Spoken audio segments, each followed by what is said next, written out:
ভক্তবৃন্দের চরণাবান কোটি কোটি দণ্ডবত প্রণিপাত। অনুগ্রহ ভূতানাং মানসিং তনু আশ্রিত ভজতে তাদৃশী ক্রীড়া ইয়া শ্রুত্বা তৎপরো ভবেৎ। সুদেব রাসলীলার শেষে এই মন্তব্য শ্লোকটি করে যে গোবিন্দের এই যে নররূপে লীলা, এই লীলার পশ্চাতে উদ্দেশ্য কি?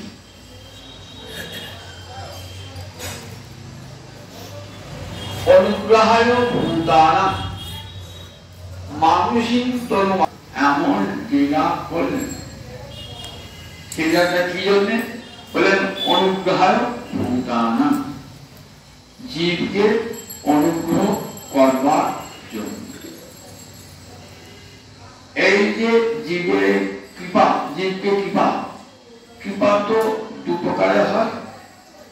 একটা কৃপা তো আমরা সবাই পেয়ে আছি, এই কৃপাটা সাধন না করলেও পাওয়া যায়, ভজন না করলেও পাওয়া যায়। তার কৃপাতেই বেঁচে আছে। তারই আকাশ থেকে শব্দ মুখ দিয়ে প্রকাশ করছে, তারই করুণায় বৃষ্টির জল পান করছে, তারই করুণায় গাছের ফল পান করছে, তারই করুণায় বাতাস প্রবাহিত হচ্ছে। এই করুণাটার জন্য সাধন করতে হয়। যে সাধন করে না সেও পায়, যে সাধন করে সেও পায়। আর একটা কৃপা আছে, সেই কৃপাটার নাম চিন্ময় কৃপা। যে কৃপাটা পেলে মানব জন্মটা সার্থক হয়ে যায়, যে কৃপাটা, সেই কৃপাটা হল চিন্ময় কৃপা। সেটার জন্যই সাধন প্রয়োজন। সেটা কিন্তু বিনা সাধনে হবে না। বাছুর যদি হাম্বা হাম্বা না করে তাহলে গাভীর স্তনে দুগ্ধ আসে না। বাছুর হাম্বা হাম্বা করলে দেখবেন গাভীর স্তনে দুগ্ধ এসে গেছে। ভগবান ভক্ত যখন তখন দেখবেন তার করুণা আপনা আপনি নেমে আসে। সেই কৃপা করার সাধনটা কেমন করে সাধনটা করতে হবে, সেটা তো জগৎকে জানাতে হবে যে কেমন করে তোমরা আমাকে সাধন করবে। জীব তো জানে না ভগবানকে কেমন করে সাধন করতে হয়, এটা তো জীব জানে না, এটা ভগবান নিজে এসে শিখিয়েছে। তিনি একা এলেন না, এলেন তার পরিকল্পনকে সঙ্গে নিয়ে। কেন না পরিকল্পনের দ্বারাই তো শিক্ষাটা দান করবে। নিয়ে এলেন সঙ্গে মা যশোদা, পিতা আনন্দ। কেমন করে বাৎসল্য রসে গোবিন্দকে ভালোবাসতে হয়, এটা কার দ্বারা শেখালেন? যশোদা এবং নন্দমায়ের দ্বারা জগৎকে শেখালেন। সখ্য রসে কেমন করে ভগবানকে ভালোবাসতে হয়, তার জন্য শ্রীরাম, সুদাম, দাম, বসুদাম এদিকে নিয়ে এলেন। কেমন করে সখ্য রসে ভগবানকে ভালোবাসতে হয়। আমরা জানতাম কি কেমন করে ভগবানকে সখ্য রসে ভালোবাসতে হয়? যদি শ্রীরাম সুদাম সখাগর লীলা করে না দেখাতেন, রক্তপত্রকে নিয়ে এলেন, কেমন করে দাস্য ভাবে সেবা করলে তিনি তৃপ্ত হন। ব্রজগোপীগণকে নিয়ে এলেন, কেমন করে কান্ত ভাবে পতিরূপে তার সেবা করলে তিনি তুষ্ট হন। তাহলে দেখুন কত বড় করুন। আমার জানতাম না কেমন করে ভগবানকে সেবা করতে হয়। এই সেবাটা শেখাবার জন্যে তিনি এলেন। তার দুটা রসিক শেখর কৃষ্ণ পরম কবিরাজ গোস্বামী পাল সুন্দর করে বুঝেছেন পায়ের শান্তি। দুটো কারণ, রসিক শেখর কৃষ্ণ পরম। তাই রসিক সেবক আর পরম করুন, এই যে দুটো বিশেষণ দিলেন না, এই দুটো বিশেষণের মধ্যে লীলার উদ্দেশ্য আছে। একদিকে তিনি নিজে রস আস্বাদন করবেন, রসের বৈচিত্র্য আস্বাদন করবেন। গোলকে তো ভগবান আছেন, সেখানেও মা যশোদার পিতানন্দ আছে, কিন্তু এখানে মা যশোদার দাম বন্ধন, এখানে মা যশোদার তারণ ভর্ষণ, সে তো গোলকে নাই, সেটা এখানে এসে সে রস বৈচিত্র্য। মা আমাকে কেমন ভালোবাসে, মা আমাকে ভগবান বলে ভাবে না তো, মা আমাকে এই জগতের মায়েরা যেমন তারণ ভর্ষণ করে তেমনি আমাকে তারণ ভর্ষণ করবে, এটা ভগবানের ইচ্ছা জেগেছে। সখারা যেন আমাকে সখারা কাঁধে চলাচলি করে খেলা করে, সে সেটা হওয়ার জন্য শ্রীরাম সুদাম তুমি কোন বড় লোক, তুমি আনি শোনো, খেলায় হেরেছ তখন কাঁধে চড়বো, আমি যখন খেলা তুমি আমার কাঁধে চড়, তুমি তাকে সমান, তুমি বড় কি করবো।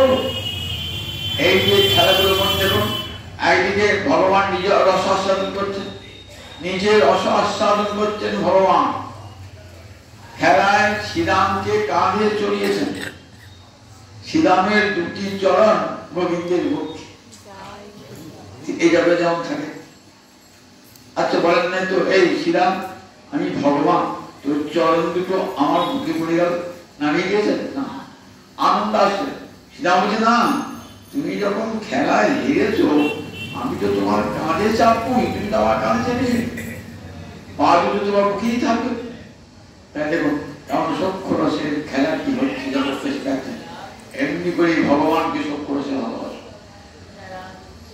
ভোজন আমার কেমন করে গোবিন্দকে ভালোবাসছেন, ঠিক এই জগতে পতি পত্নী যেমন পতিকে ভালোবাসে তেমনি করে ভালোবাসা তার শেখাচ্ছে।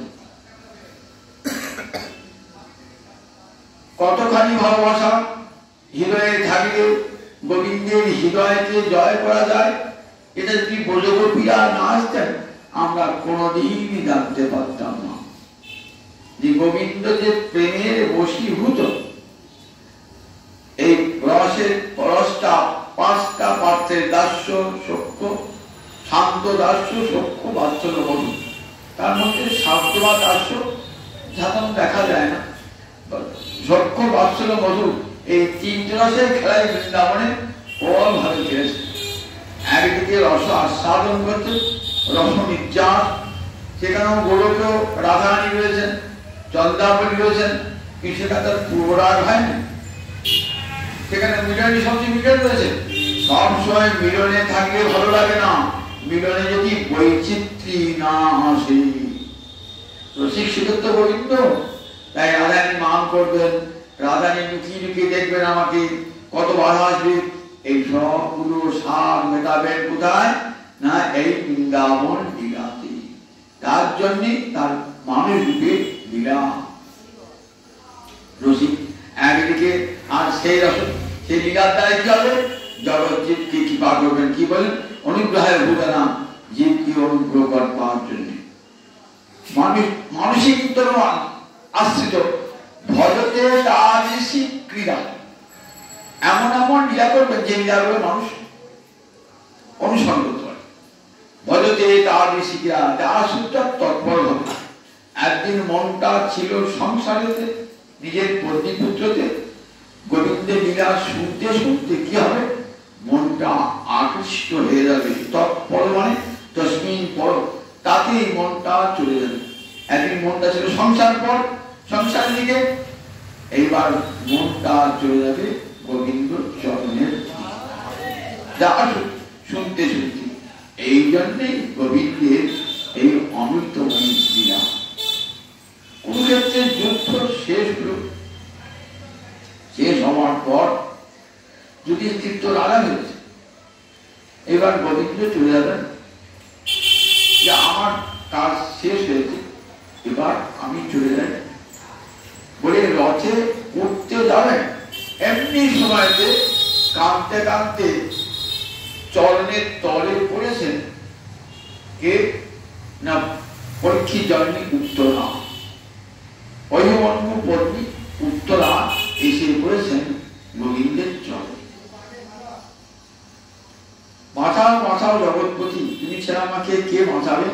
জগতে বাঁচাবার কেউ নেই, কে আমাকে বাঁচাও। অশ্বত্থামা শেষ প্রতিশোধ তিনি অশ্বত্থামা। দ্রৌপদীর পঞ্চপুত্রকে সে হত্যা করেছে। হত্যা করার পর অর্জুন তাকে রথের চাকায় বেঁধে এনেছে। অর্জুন তাকে দণ্ড দান করতে যাবে, দ্রৌপদী বললে কখনোই না, গুরু আর গুরু পুত্র সমান, সুতরাং কখনো গুরুপুত্রকে বধ করে গুরুকেই বধ করা হবে। আর দেখো, আমি পুত্র হারিয়ে কাঁদছি, তার জন্য আমি চাই না অশ্বত্থামার মা আমার মতন পুত্র হারিয়ে কাঁদে। কৃষ্ণ ভক্তরাম দেখেছেন তো, নিজের অমঙ্গল বুকে নিয়েও অপরের অমঙ্গল কামনা করেন না। কাজে অশ্বর মায়ের নাম ছিল কৃপি, দ্রোণাচার্যের পত্নীর নাম কৃপি, কৃপাচার্যের ভগিনী।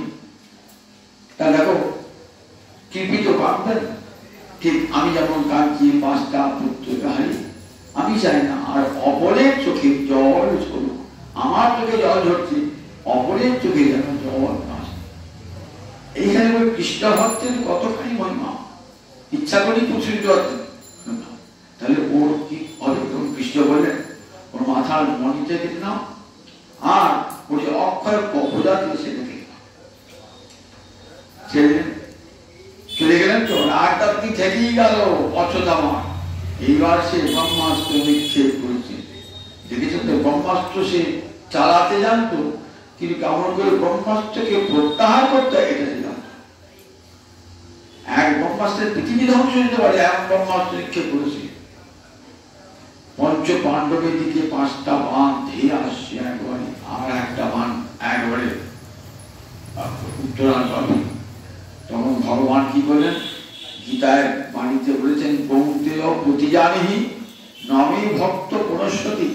ওহে কুন্তীর নন্দন, তুমি জগতে প্রতিজ্ঞা করে বলো আমার ভক্তের কখনো বিনাশ হয় না। সে বাক্য রক্ষা করতে গেল, নয়তো গীতা বাক্য লিখতে হয়ে যায়। তাই ভগবান কি করেন, নিজের সুদর্শন চক্র দিয়ে 5টা বাণকে প্রতিহত করেন।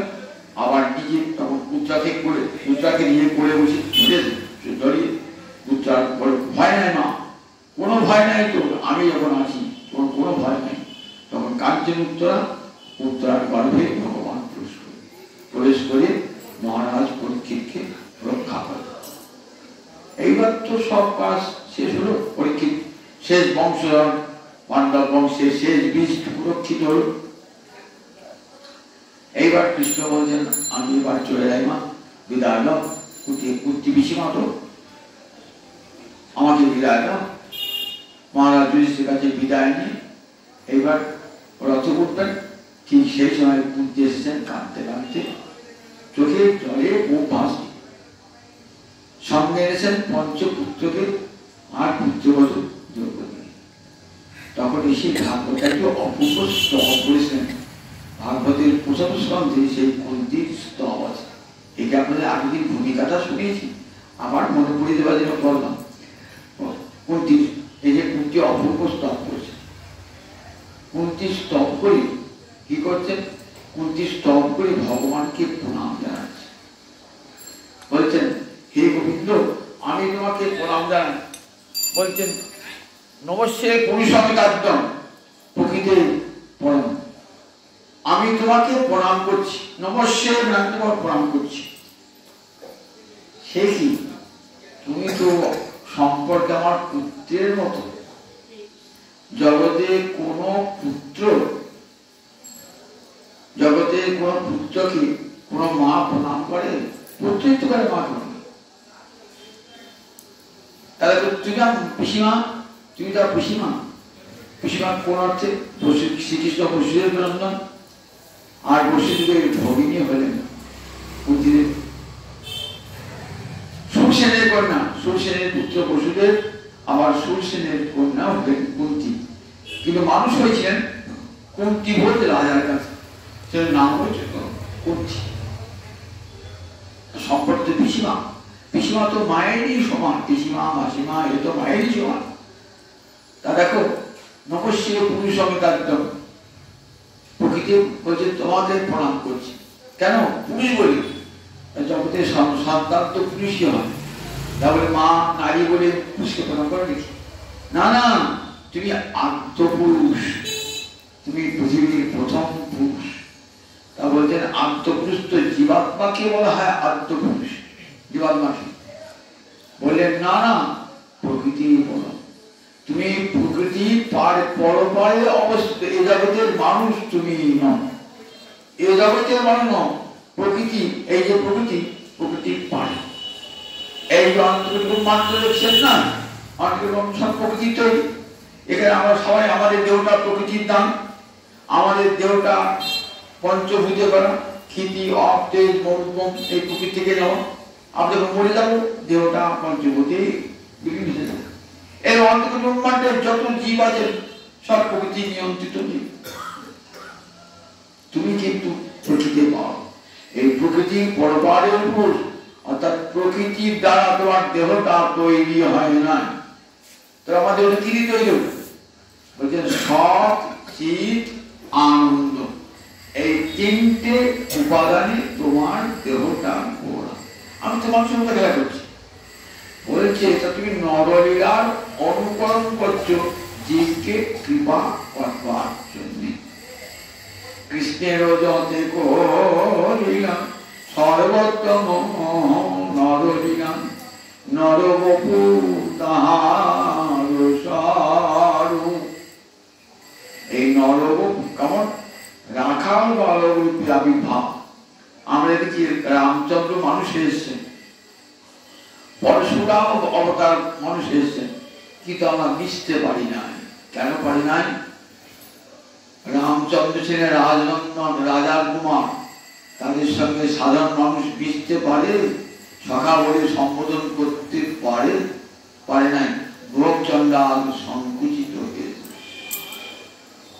তাহলে রামচন্দ্র রাজার কুমার, আমরা দেখলাম কৃষ্ণ অবতারে এসে রাখাল পেলেন যাতে সহজে আমরা নন্দনন্দন পেলেন যাতে সহজে তার সঙ্গে মিশতে পারি, তার লীলাকে আস্বাদন করতে পারি।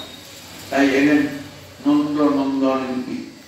তাই তুমি এসেছ নররূপে লীলা করবার। আমরা ব্রহ্মমর্যাদা দেখি, ব্রহ্মা প্রণাম করছেন ভগবান, তা বলছেন ভগবান বলছেন ব্রহ্মা তুমি তো সমস্ত দেবতাদেরও দেবতা, তোমারই হচ্ছে সমস্ত দেবতাদেরও সৃষ্টি করো, তাহলে তুমি আমাকে সামান্য আমাকে প্রণাম করছো কেন? আমি তো একটা গয়লার ছেড়ে রেখেছো, গরুর হাতে পাঁচন আর গরুর পা, গরু চড়াচ্ছি, আমার মনে মনে ঘুরে বেড়াচ্ছি, দেখছো তো? আমার প্রণাম করছো কেন? ব্রহ্মা ঠাকুর আমি তোমার প্রণাম করছো। তা বলছে না, দেখো প্রপঞ্চম নিষ্প্রপঞ্চপি বিড়ম্বয় শিভূতলে প্রপন্ন জনতানন্দ সন্দহং কথিতুম প্রভু। বলে দেখো প্রপঞ্চম নিষ্প্রপঞ্চপি, নিষ্প্রপঞ্চ মানে তুমি মায়ার জগতের মানুষ নও, এই প্রকৃতি এই প্রাকৃত জগতের মানুষ নও, তোমার হাত পা অঙ্গ কোনটাই প্রকৃতির দ্বারা নির্মিত হয় নাই, এই প্রকৃতির ক্ষিতি অপ তেজ মরুদ্গম দ্বারা তৈরি হয় নাই, প্রকৃতির তিনটে গুণ তোমাকে স্পর্শ করতেই পারে না।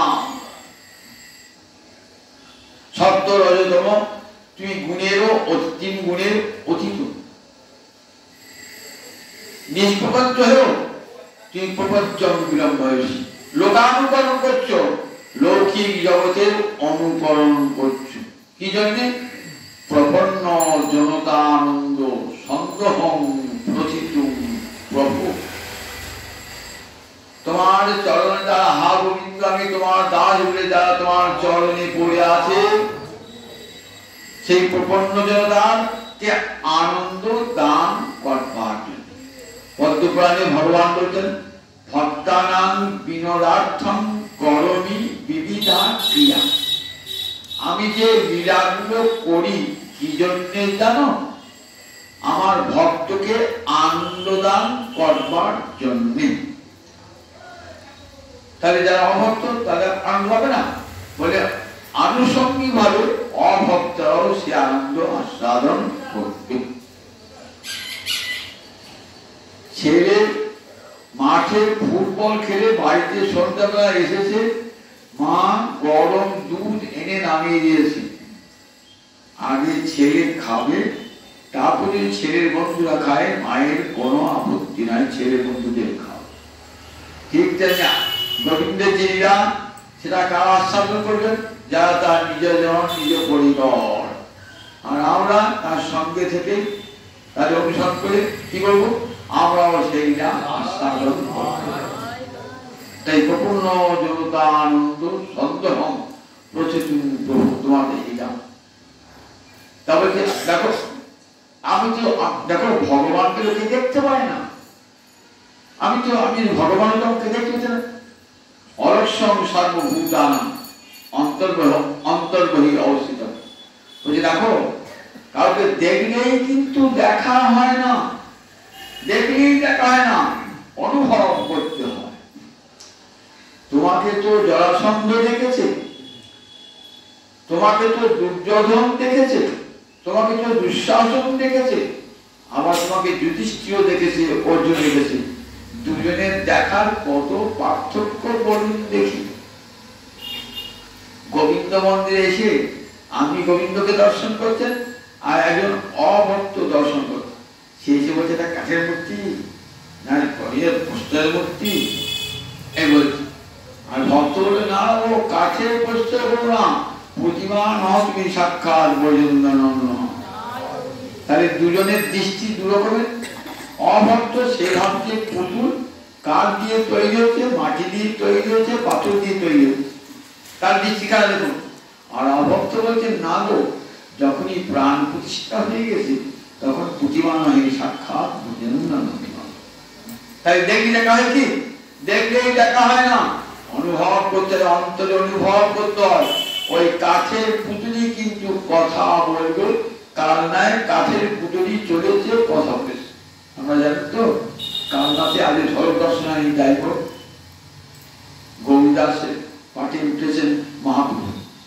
গৌরীদাসের খুব আনন্দ, গৌরীদাসের শুভ সখা দ্বাদশ গোপালের মধ্যে একজন গৌরীদাস, সূর্যদাস আর গৌরীদাস দু ভাই। গৌরীদাস কালনায় থাকতেন, গৌরীদাস। তা গৌরীদাস বলছেন, প্রভু তোমার কাছে যেত না, বিচারি যেত না। তা বলছে না, যেতে দিলে হয়, আমাদের বড় কাজ না, আমার বাড়ি সে যেত না। তো বেশ, এক কাজ করে আমাদের মূর্তি নির্মাণ করে। মূর্তি তো কাঠের মূর্তি নির্মাণ হবে, সে কি কথা বলতে পারে? চলতে পারবে? বলছে দেখ না, দুটো কাঠের মূর্তি নির্মাণ করেছেন নিরায় আর বউ, বসে গেছেন। এই তো আমরা থাকলাম, এবার আমরা ঠাকুর ভোগ একদম চলে যাই। চারটে একসঙ্গে, চারটেই একসঙ্গে সেবা হচ্ছে, সেবা হলো। এবার আসল চলে যাচ্ছে, তখন বলছি ওই তো তুমি চলে গেল, তো এই তো কাঠের মূর্তি হলো, কাঠের মূর্তি। বেশ, আমরা রয়ে গেলাম। আমরা আবার নিতাই গো চলে এলেন, জ্যান্ত নিতাই গো চলে এলেন, কাঠের মূর্তি নেমে আস্তে আস্তে চলে আছে। আর নিতাই গো কাঠের মূর্তি স্থির হয়ে গেছেন, চিনতেই পারছেন না কোনটা কাঠের মূর্তি আর কোনটা চিন্ময় মূর্তি, চিনতেই পারছেন না। আজও সেই মূর্তি রয়েছেন কালনাতে, যে কেউ দেখতে পারে, ঝলক দর্শন হয় একবার করে, যাতে নিতাই গো পালিয়ে যেতে না পারে। একবার পদ্মশাহী আপনার পদে দেখতে পালিয়ে যেতে না পারে, যেন মাকে বিহারি না পালিয়ে যাবে বলে ভয় লাগে, আগে রেখে যাবো। ঠিক তেমনি একবার দেখুন, যত দৃষ্টি যখন জরাসন্ধ দেখেছেন শত্রুরূপে ভগবানকে, দুর্যোধন শত্রুরূপে দেখলেন, আর যুধিষ্ঠির অখিল নারায়ণ রূপী আমার পরম ভক্তবৎসল ভগবানকে দর্শন করেন। তবে দেখলি দেখায় না, সম্মুখে দাঁড়িয়ে থাকলেন অলস্যম সর্বভূতানাং। জগতের লোক তোমাকে দেখতে পায় না, অথচ অন্তরের উঁচু বাইরে বলেছে। জীবনের অন্তরে কি আছে? অন্তর্যামী রূপে। আমি যখন একটা ভালো কাজ করছি, দেখবেন অন্তরণ থেকে বলতে যে খুব মনটা প্রসন্ন হয়, ভালো কাজ করলাম, একটা ছেলেকে মৃত্যুর হাত থেকে বাঁচালাম, টেনে কাটা করে মরে যেত যদি আমি নিচে না নামতাম, ছেড়ে রাখতাম, মনে মনে খুব আমরা হাসছিল, জীবন দান করলাম। এটা কে বলেছে? আমরা কেউ দেখে নাই, কিন্তু আমরা তার জন্য প্রশংসাও দরকার নাই, কিন্তু ভগবান অন্তর্যামী বলে দিচ্ছেন তুই একটা ভালো কাজ করেছিস। আর ওটা দুষ্কর্ম অপকর্ম করেছেন, কেউ দেখে নাই, একমাত্র আপনি জানেন। কে যেন অন্তরে বলছে কাজটা তুমি ভালো করো, কে বলছে? তা অন্তর্যামী অন্তরে থেকে অন্তরকে সংযমিত করেন, তাই অন্তর্যামী। অন্তরকে ভগবান অন্তর্যামী বলেছেন, যা কিছু আমাদের কর্মফল ভোগ করছেন অন্তর্যামী। চিন্তা সুপর্ণা শরীরা সখায় সখায়া মঞ্চ আছে না, ভগবান দুই রূপে রয়েছেন, পরমাত্মা রূপে এবং অন্তর্যামী জীবাত্মা রূপে, দুই রূপে ভগবান রয়েছে। তাই অরস্যম সর্বভূতানাং অন্তর্বহিঃ অবস্থিতম অলক্ষ্য সর্বভূতাং, সমস্ত ভূতে রয়েছে, কেউ কেউ দেখতে পায় না। তাহলে দেখতে পায় না কেন? কেন দেখতে পায় জানো? মায়া যবনিকাচ্ছন্ন, অজ্ঞান। যারা অজ্ঞান, কারা অজ্ঞান? যারা গুরু কৃপা লাভ করে নাই, তাদের জ্ঞানের দৃষ্টি খোলে নাই, তাকে অজ্ঞ বলে। সেটি গুরুমন্ত্রে কি বলেছে? অজ্ঞানতিবিরান্ধস্য জ্ঞানাঞ্জন শলাকয়া চক্ষুর্মিলিতং যেন তস্मै শ্রীগুরবে নমঃ। আমার চোখটা অজ্ঞানতায় ঢাকা, অন্ধ ব্যক্তি যেমন দেখতে পায় না, আমি ভগবানকে কাছে থেকেও দেখতে পাই না। আমার অন্তরে ভগবান, আমার বাহিরে ভগবান, দেখবার ক্ষমতা তো আমার নাই। কি করে দেখবো? বললেন তোমার এই অজ্ঞতার অন্ধকার যে দূর হয়ে যাবে, যখনই সাধু কৃপা লাভ হয়ে যায়, ব্রহ্মাণ্ড ভ্রমণ করতে করতে গীতা কি বলেন? তেষামিব অনুকম্পার্থম, তাদের কৃপা করবার জন্য আমি তাদের কাছে গুরু রূপে আসি, হৃদয় মাঝে অন্তর্যামী রূপে তাদের অন্তরে অজ্ঞানতা দূর করি, আমার বাইরে আচার্য গুরু রূপে আসি। দদামি বুদ্ধি যোগম, যখন গুরু কৃপা লাভ হয়ে যায় তবে তাকে দদামি বুদ্ধি যোগম, কেমন করে আমাকে ভজিত হয় সেই বুদ্ধি যোগটা আমি দান করি। যেন মাম উপজান্তি, যার ফলে, যে গুরু করুণার ফলে আমার কাছে আসে। উপ মানে সমীপে, জানতি মানে যায়। গুরু কৃপা যতক্ষণ না হচ্ছে ততক্ষণ পর্যন্ত জীবের সাধ্য নাই ভগবানের কাছে যায়। এই জগতে কোনো বড় মানুষের সঙ্গে দেখা করতে গেলে কি করতে হয়? আগে একটা অনুমতি নিতে হয়, কাগজে লিখে দিতে হয় সিকিং পারমিশন, অনুমতি চাইছি, লিখে দেওয়া। তো সেটা দেখে বাইরে দরজাতে দাঁড়িয়ে থাকবে, বলে যান এবার আপনি সাক্ষাৎ করবো, এখানে ডাকবে। তো এইবার তুমি ভগবানের কাছে যান, সেখানেও দাঁড়িয়ে আছে, ওই দেখেছেন তো জয় বিজয় দাঁড়িয়ে আছে, সুনন্দ সব আছে। দেখি তো মাথাটা একবার দেখি, দেখি মাথাটা দেখি, মাথায় গুরুচরণ করেছে, তবে যা গুরুচরণ করেছে যা, এইবার গোবিন্দ দর্শন করবার অধিকার চলছে। যতক্ষণ পর্যন্ত না হয়েছে ততক্ষণ গোবিন্দ দর্শন করবার অধিকার চলছে। গুরু কৃপা পরস্পর পায়। তারপরে মায়া যবনিকা আচ্ছন্ন, তোমাকে লোক দেখতে পায় না, কেন পায় না? বলে তোমার উপরে একটা মায়ার আবরণ আছে। কোন মায়ার আবরণ? যোগ মায়ার আবরণ। ভগবানের উপরে এই মায়ার আবরণ নয়, এই গুণময়ী মায়ার আবরণ নয়, ভগবানের উপরে যোগ মায়ার আবরণ, আর জীবের উপরে একটা মায়ার আবরণ। দুটো মায়া, একটা গুণময়ী মায়া আর একটা যোগ মায়া। যোগ মায়াটা শুদ্ধ সত্য, যার কাজ হচ্ছে ভগবানের লীলাকে প্রকট করা। যোগ মায়ার যে শক্তি বিশুদ্ধ সত্য পরিণতি, তার শক্তি লোকে দেখাইতে, গোলকের গুণধন এর উপরতন প্রকট করিল নিত্য লীলা হইতে। যোগমায়া চিৎশক্তি কৃপা করে বলেন যখন গুরু কৃপা লাভ হয়ে যায় পর্দাটা সরিয়ে দেয়। এই দেখো রাধা গোবিন্দ যুগলমূরতি যাহা তোমার ছিল সেব্য চির আরাধ্য। মায়ার পর্দা তখন আপনা আপনি সরিয়ে দেয়। মায়া জবনিকা আচ্ছন্ন, মায়া জবনিকার আচ্ছন্ন, মায়া জবনিকা মানে পর্দা। বলছে আমার উপর একটা মায়ার পর্দা রয়েছে, তাই আমি কি বলি মায়া সত্যকে মিথ্যা দেখায়। মায়া কি করে না, মায়া মিথ্যাকে সত্য, সত্যকে মিথ্যা করে। এটা মায়ার কাজ। জীবকে ঢেকে অস্মৃতি আর বিপর্যয়, এই দুটো মায়া কাজ। অস্মৃতি মানে আমার মধ্যে স্মৃতিহীনতা, আমি যে গোবিন্দ দাস, কৃষ্ণ দাস, কৃষ্ণ সেবার যোগ্যতা আমার আছে এটা ভুলিয়ে দেয় অস্মৃতিতে। আর একটা বিপর্যয়, বিপর্যয় মানে না সত্য তাকে মিথ্যা মনে করা, না মিথ্যা তাকে সত্য মনে করা। এটা দুটো কাজ মায়া, অস্মৃতি আর বিপর্যয়। তাই দেখা মা চোখের সামনে দেখছি ভগবানকে কাঠের পুতুল বলে মনে হচ্ছে, বিশ্বাস আসছে না। বলে কে করাচ্ছে এটা? বলে মায়ার কাজ। নাকি নিজের স্ত্রীকে বিশ্বাস হচ্ছে, পুত্রকে বিশ্বাস হচ্ছে, সব বিশ্বাস হচ্ছে, ভগবানকে বিশ্বাস হচ্ছে না। যে স্ত্রী পুত্র মিথ্যা, পরিষ্কার দেখো যে আজকে আমার স্ত্রী, আগের জন্মে সে কি আমার স্ত্রী ছিল? পর জন্মে সে কি আমার স্ত্রী হবে? এই জন্মে যে আমার মাতা পিতা, সে কি আগের জন্মে আমার পিতা মাতা ছিল? পর জন্মে কি আমার পিতা মাতা হবে? তাদের কথা কি আমার মনেও আছে? তাদের কি আমার কথা মনে আছে? আমি তো কতবার জন্মেছি, যতবার জন্মেছি ততবার একটা করে পিতা মাতা বউ ছেলে সব হয়েছে।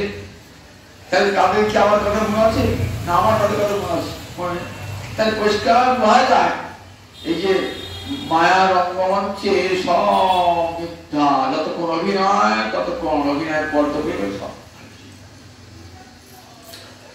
আমি যখন সীতার প্রবাস দেখছেন না, তখন সিনেমা দেখছেন তো, তখন দেখছেন সত্যি এটা বাল্মীকি আশ্রম, সত্যি সীতা দেবী কাঁদছে। আপনার কি বলেছে?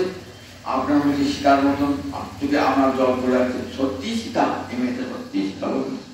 যখন জীবিতের আমার দেখছিলেন তখন সীতাকে দেখে বলেছিল সত্যি সীতা হবে। আপনারা প্রণাম করছেন সবাই, আমার সাধারণত সবাই প্রণাম জানাচ্ছেন। কেন বলেন? সীতা মনে করে প্রণাম জানাচ্ছেন। রামচন্দ্র যখন দেখছেন রামচন্দ্র প্রণাম জানাচ্ছেন। দেখুন তাকে সত্যি বলে মনে হচ্ছিল, সত্যি বলে যে সিনেমাটা থিয়েটারটা হয়ে গেল, তখন দেখলো ও বাবা আপন আপন সাত পুরুষ বিশ্বাস। তখন কিন্তু আমি কাকে কি ভাবছিলাম, এই বলতে কে পিতা কে মাতা, সবাই কেউ পিতা সেজে এসেছে, কেউ মাতা সেজে, কেউ বউ সেজে এসেছে, কেউ ছেলে সেজে এসেছে। ওই শেষ হয়ে গেল, সবাই চলে গেল মানা জমি কাচ্ছন্ন। অথচ তাতে আমরা কেমন অজ্ঞান, আমরা মূল ব্যক্তি, অজ্ঞ ব্যক্তি যেমন সেই মিথ্যাটাকে সত্য বলে আঁকড়িয়ে রয়েছে। না, ও ঠাকুর কথা বলে নাকি? বোবা পুতুল, কত বিশ্বাস করে, অত ওর জব ধ্যান ভোগ দেয়, কি বলে আছে? কেউ বলবে দেখুন তাদের এখনো মায়ার ছুরি তাদের চোখে আছে। বলেন নদৃশ্যসী, তাদের কাছে দেখা দাও না। কাদের কাছে? বলেন যাদের দুটো চোখ মায়ার জবনিকার তারা ঢাকা রয়েছে, তাদের কাছে বরফ করে রয়েছে। আমি তো সামান্য রমণী, আমি জানবো কেমন করে? তোমাকে জানা যায় একমাত্র তোমার কৃপার আলোকে।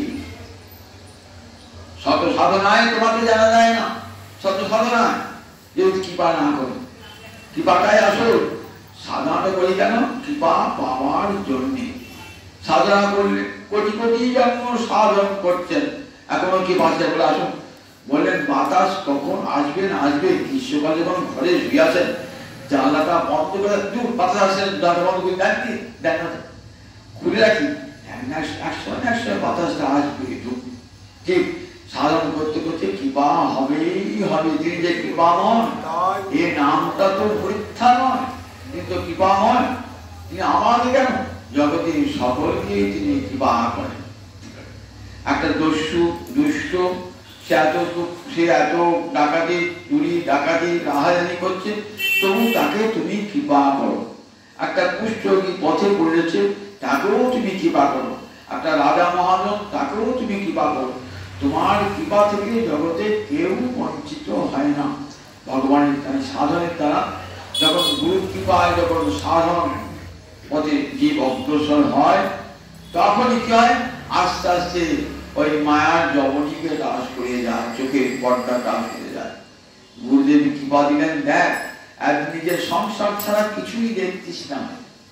আজ আমি যে তোকে কাম গায়ত্রী মন্ত্র দিলাম, এই মন্ত্র জপ করবি, দেখবি মায়ার ঠুলিটা আস্তে আস্তে সরে যাচ্ছে। এইবার দেখবি আর যোগ মায়া দেখবি যখন কি পর্দাটা আস্তে আস্তে আস্তে আস্তে সরিয়ে নিচ্ছে। রাধা গোবিন্দের যুগলমূর্তি পর্দাটা আস্তে আস্তে আস্তে আস্তে সরে যাচ্ছে। আমার চোখের ঠুলিটাও সরে যাচ্ছে, ওদিকে যোগ মায়াও সরিয়ে দিচ্ছে আস্তে আস্তে। এই চোখ যতদিন এই চোখটা থাকছে, এই চোখ তো ঠুলি আছে, কি করে দেখবি? দেখবি দেখলেও আর সাধন করতে হবে।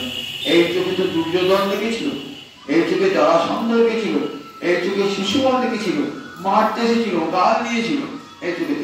আবার সেই চোখে যখন যুধিষ্ঠির দেখলেন, যুধিষ্ঠির চরণে নত হয়ে, আর আমার কিছুই চাই না। কুন্তিও দেখছি আজকে, আমার আর কিছুই চাই না, আমার বিপদ আসুক, আমার সম্পদ বললেন দেখবেন, আমার সম্পদ চাই না, আমি তোমাকেই চাই, পরম সম্পদ মহাবীর। তখন মহাবীর জগতে স্ত্রী পুত্র ভ্রাতা কে কার, একমাত্র গোবিন্দ আমার, আপনার জন, তাকে পেলে আমার সব পাওয়া হয়ে যাবে।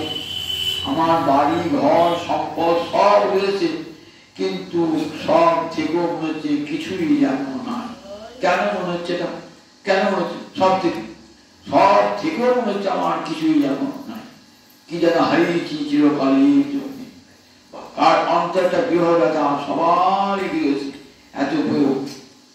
রবীন্দ্রনাথ মেঘদূত বেশ কবিতা আছে, কালিদাসের মেঘদূতের একটা অনুবাদ করেছেন রবীন্দ্রনাথ। সেখানে বলছেন, কে দিয়েছে হেন সাপ হেন ব্যবধান, জীবের সঙ্গে ভগবানের এমন ব্যবধান, ঠিক যেন হচ্ছে মেঘদূত, কালিদাসের মেঘদূতের চক্ষু যেমন অভিশাপ পেয়েছিল, আমাদেরকেও যেন কেউ অভিশাপ দিয়েছে। তাই ভগবান থেকে এত দূরে আছি, মায়ার সংসারে ঘুরছি, এত দুঃখ এত কষ্ট সহ্য করে মায়ার সংসারে রয়েছি। মরুভূমিতে উট কাঁটা খাচ্ছে, আবার সেই কাঁটার ঝোঁকেই যাচ্ছে।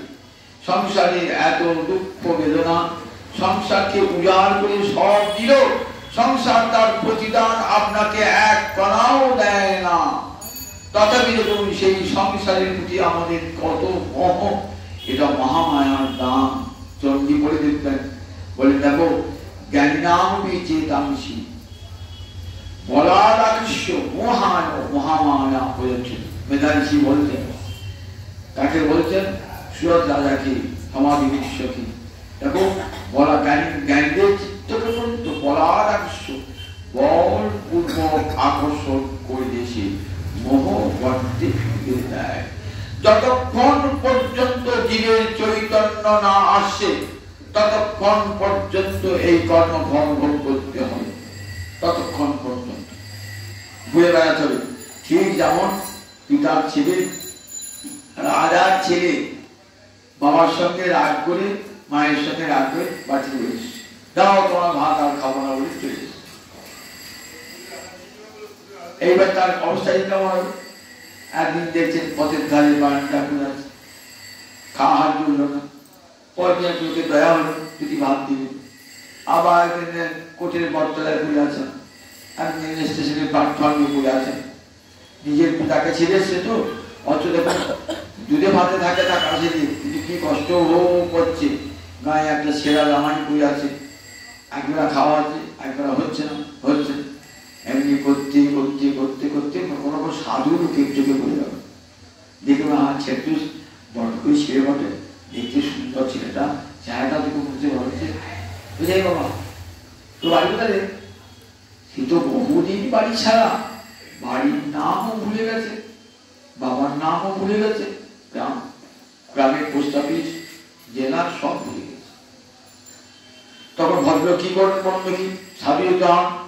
ওই চল আমার ছেলে হলে দুটো হয় নিয়ে এলেন, একটু জগতের দরজা সরাসরি দেখা যায় তো নিয়ে এসে ডাক্তার কাছে, ডাক্তার বলুন এই ছেলেটা মাথা খারাপ হয়েছে, ও নিজের বাড়ির পিতার নাম মাতার নাম কিছু বলতে ঘুরে ঘুরে বেড়ায়। ডাক্তারবাবু চিকিৎসা করে সারিয়ে দিলেন। সারিয়ে দিয়ে বলেন এই বল তো তোর বাবার নাম কি, তোর মায়ের নাম কি, তোর বাড়ি কোথা, কোন জেলা, কোন ঠিকানা বল। এবার সে তো সুস্থ হয়েছে। এইবার তাকে নিয়ে গিয়ে তার বাবার কাছে পৌঁছে দিলেন। বাবাও তো ছেলে হারিয়ে কাঁদছে, কতদিন আমার ছেলে হারিয়ে গেছে, পাত্তা নেই, রাগ করে ছেলে গেল ওঠে। বাবাকে আর রাগ করে থাকতে পারে, ছেলে ততক্ষণ ফিরে না আসে। তখন নিয়ে গিয়ে যখন ছেলেকে ফিরিয়ে দেয় তখন বাবার আনন্দের আর সীমা থাকে না। আমরাও মায়াদার যে হারিয়ে গেছি, ব্রহ্মাণ্ড ভমিতে ভমিতে কোনো ভাগ্যবান গুরু কৃষ্ণ প্রসাদে পাই ভক্তিলতা এই সাধু কৃপা হয়ে গেল, সঙ্গে সঙ্গে গুরু কৃপা হয়ে গেছে। সাধু ব্যক্তি নিয়ে এসেছেন, হরিকথা শোনাচ্ছেন, শুনছে তুমি গুরুকরণ করো, গুরু কাছে দীক্ষা নাও, ভজন শিক্ষা দেয় নাও। এইবার গুরুর কাছে এলেন, তখন গুরুদেব তার সঠিক পরিচয় এনে গোবিন্দের কাছে বুঝে নাও তোমার সন্তান, তোমার কাছে দিলাম প্রভু। রাস্তায় রাস্তায় কাঁদছিল, পথে পড়েছিল, আমি তোমার ছেলেকে তোমার কাছে দিলাম। তখন গোবিন্দ তুষ্ট হয়ে কি বলেন, গোবিন্দ তুষ্ট হয়ে বলেন দেখ আমার সন্তানকে আমার কাছে নিয়ে এসে গুরু কি নেবে বলো, যা চাইবে তাই দেবো। তোমার ছেলে আমার পরম সম্পদ, এই ছেলেকে হারিয়ে দিয়েছে। বললেন কিছু পাবার লোভে তো আমি তোমার ছেলেকে তোমার কাছে আনি না, তুমি আনন্দ পাবে তাই তোমার ছেলেকে তোমার কাছে এনে দিই। বললেন ঠিক আছে, তুমি যখন কিছু নেবে না তখন যেন তোমাকে একটা বড় পুরস্কার দিলাম, আমার পূজার আগে তোমার পূজা হবে।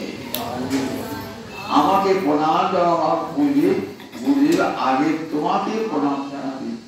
গুরু প্রণাম না করলে, গুরু পূজা না করলে আমি সে পূজাই গ্রহণ করবো না। এমনি করে গুরুদেব জীবকে নিয়ে যান ভগবানের কাছে। তখন মায়ের চোখ মায়ের খুলে যায় যে ভগবানকে দর্শন করতে পারে।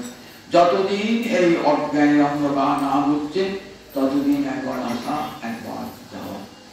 তাই এই মানব জন্ম বড় বললেন মহাপ্রভু ভূমিতে হলেও মনুষ্য জন্ম যাওয়া, জন্ম সার্থক করো, জন্মটাকে সার্থক করে দাও। এমন সুন্দর মানব জন্ম আর পাবে না, দুর্লভ মানব জন্ম। একবার সুযোগ ভগবান একবারই দেয় যে পরের জন্মে ভগবান ভজন করবে না, পরের জন্মে যে মানুষ হব এমন কোন স্থিরতা আছে নাকি? আমি যদি মানুষের মতো কাজ না করি, পশু পাখি কীট পতঙ্গ হতে পারি, তাহলে তো তোমার ভজন হবে না। কুকুর বিড়াল হলে তোমার ভজন হবে?